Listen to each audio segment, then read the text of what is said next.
ইব্রাহিম খলিল সাহেব, আল্লাহর কাছে কি জবাব দিবেন আপনারা? আপনারা যে প্রতারিত হয়েছেন এটা এখনো বুঝতেছেন না, জাতির কাছে এখনো ক্ষমা চাচ্ছেন না। আপনারা প্রতারিত হয়ে 45,000 টাকা পাঠিয়েছেন, প্রমাণ করেন রফিকুল ইসলাম মাদানী সাহেবের কোন নাম্বারে টাকা পাঠাইছেন, প্রমাণ করেন রফিকুল ইসলাম মাদানী সাহেবের কারো আশপাশে যারা আছে তাদের কারোর সাথে আপনারা যোগাযোগ করেছেন, নাম্বারগুলো দেখান, যান থানায়, যান মামলা করেন। আসসালামু আলাইকুম রহমতুল্লাহি ওয়া বারাকাতুহু।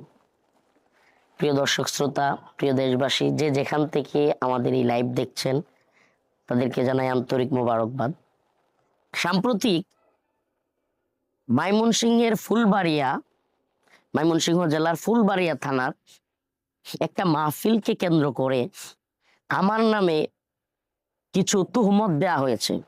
অনলাইনে মুফতি আতিকুর রহমান নোমানী সাহেব নামের একজন ওয়াইজ, মোটামুটি ময়মনসিংহের পরিচিত একজন আলোচক, ত্রিশালে বাড়ি, উনি নাকি আমার সাথে যোগাযোগ করেছেন, আমাকে প্রোগ্রামের দাওয়াত দিয়েছেন ফোনের মাধ্যমে উনি আমাকে দাওয়াত দিয়েছেন। উনি আমাকে 45,000 টাকাও দিয়েছেন। আমি নাকি ওই রাস্তায় এসে গাড়ি আটকে গিয়া গাড়ি নষ্ট হয়ে গেছে, 15,000 টাকা ওনাকে বলছি, আবার উনি 15,000 টাকাও পাঠাইছে। আমি একটা কথা বলি আপনাদেরকে, প্রিয় দেশবাসী, একটা নজির যদি রফিকুল ইসলাম মাদানীর নামে থাকে, কসম আল্লাহর রব্বে কাবার কসম করে বলছি, একটা নজির যদি থাকে যে রফিকুল ইসলাম মাদানী গাড়ি নষ্ট হয়ে গেছে বা রাস্তায় ফোন করে টাকা দিতে বলছে, একজন চ্যালেঞ্জ করতে পারে, ওয়াজের ময়দান তো ছাড়বই, যে কোনো ধরনের শাস্তি মাথা পেতে নিতে রাজি আছি। একটা নজির যে আমরা অগ্রিম এইভাবে বলতেছি যে রাস্তায় গাড়ি নষ্ট হয়ে গেছে, আমাকে টাকা পাঠান, আল্লাহ মাফ করুক। এত জঘন্য চরিত্রের বক্তা যদি হইতাম, এত দুশ্চরিত্রের মানুষ যদি হইতাম, আল্লাহ মাফ করো, তাইলে মানুষ আমাদেরকে এইভাবে ভালোবাসতো না, এই উম্মা আমাদেরকে এইভাবে সাদরে গ্রহণ করতো না, এই উম্মার মানুষজন হাজারো মারা আমি রফিকুল ইসলাম মাদানীর জন্য নফল রোজা রাখতো না। অতএব এই যে অনলাইনের প্রতারণা, আমাদের মতো জায়গা থেকে, আল্লাহ মাফ করুক, আমি ছোট মানুষ, সারা দেশে পরিচিত হওয়ার কারণে আমরা কি মোবাইলে কারো দাওয়াত নেই? কেউ বলতে পারবে যে রফিকুল ইসলাম মাদানী মোবাইলে দাওয়াত গ্রহণ করে? আপনারা প্রতারণার শিকার হবেন। আমি মুফতি আতিকুর রহমান নোমানী সাহেব এবং ওই অঞ্চলের চরমোনাইয়ের যে এমপি প্রার্থী, যিনি আমাকে বয়কট, আমার নামে মামলা করবেন, হুমকি দিয়েছেন, নামটাও জানি না, ফুলবাড়িয়ার, হ্যাঁ, ইব্রাহিম খলিল বা এরকম কিছু, ওনাদেরকে চ্যালেঞ্জ করতে চাই, ওনাদেরকে বলতে চাই যে আপনারা কোন নাম্বারে যোগাযোগ করেছেন, এটা জাতির সামনে ওপেন করেন, এবং যেই নাম্বারে কথা বলেছেন সেই নাম্বারটা জাতির সামনে প্রকাশ করেন। আমার নাম্বার কিংবা আমাদের আশপাশে থাকা কারো নাম্বার কিনা এটা একটু যাচাই করেন। এবং আমাকে সশরীরে সাক্ষাৎ করে আপনি দাওয়াত দিয়েছেন, আরেকটা প্রোগ্রামের ফরম, এটা আমি দেখতে পাচ্ছি। এটা যে কেউ চাইলে এখন কম্পিউটার থেকে একটা ফরম বানিয়ে ফেলতে পারবে। আমি কোনো ফরম দিয়ে প্রোগ্রাম দেই না, আমাদের মাদ্রাসায় যেতে হয়, ওখানে ডায়েরি আছে, ওখানে লিখে আসতে হয়। অসংখ্য দাওয়াত আমরা দিয়ে দেই, কোনো টাকা পয়সার কথাই হয় না, কোনো কিছু না।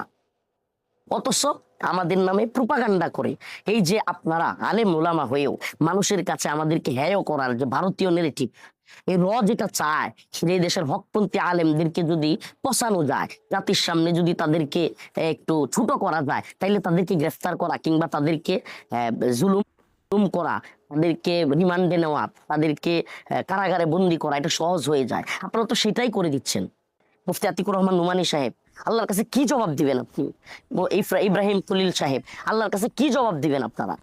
আপনি কোনো কিছু না, অথচ আমাদের নামে প্রোপাগান্ডা করে, এই যে আপনারা আলেম ওলামা হয়েও মানুষের কাছে আমাদেরকে হেয় করার যে ভারতীয় নেগেটিভ, এই যেটা চায়, এই দেশের হকপন্থী আলেমদেরকে যদি পচানো যায়, জাতির সামনে যদি তাদেরকে একটু ছোট করা যায়, তাইলে তাদেরকে গ্রেফতার করা কিংবা তাদেরকে জুলুম করা, তাদেরকে রিমান্ডে নেওয়া, তাদেরকে কারাগারে বন্দি করা, এটা সহজ হয়ে যায়। আপনারা তো সেটাই করে দিচ্ছেন। মুফতি আতিকুর রহমান নোমানী সাহেব, আল্লাহর কাছে কি জবাব দিবেন আপনি? ইব্রাহিম খলিল সাহেব, আল্লাহর কাছে কি জবাব দিবেন আপনারা?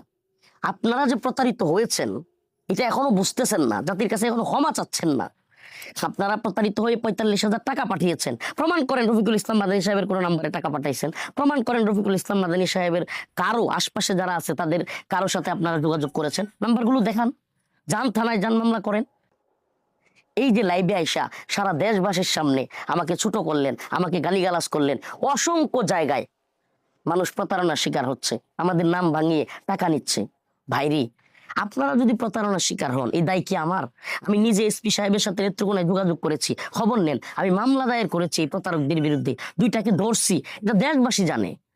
তো আমাদের নামে যদি কেউ প্রতারণা করে, আল্লাহ মাফ করুক, আমাদের অবস্থান আছে, আমাদেরকে 1 লক্ষ টাকা দিয়েও মানুষ নিতে চায়, এখন 1 লক্ষ টাকা অন্য জায়গায় দিয়ে দেয় মানুষ, তা আমার কি দায় আছে এটাতে?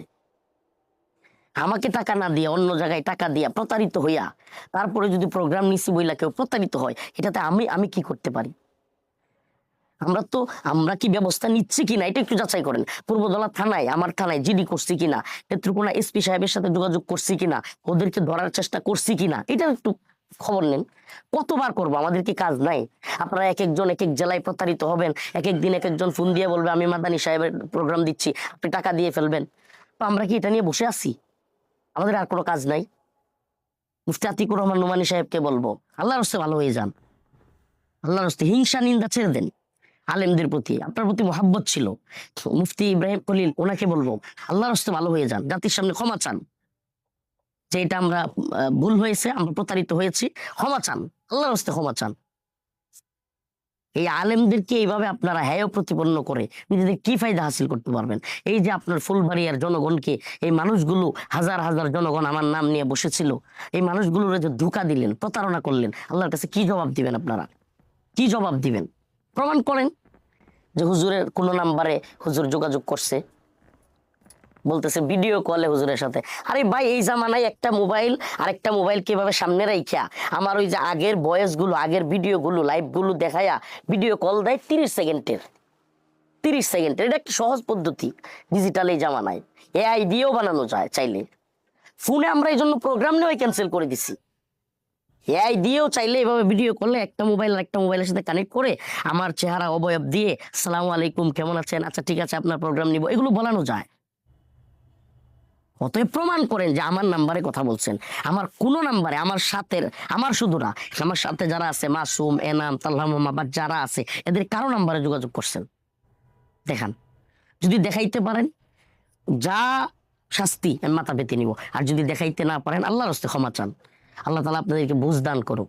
হিংসা করিয়েন না, হিংসুকদের পরিণতি ভয়াবহ হয়।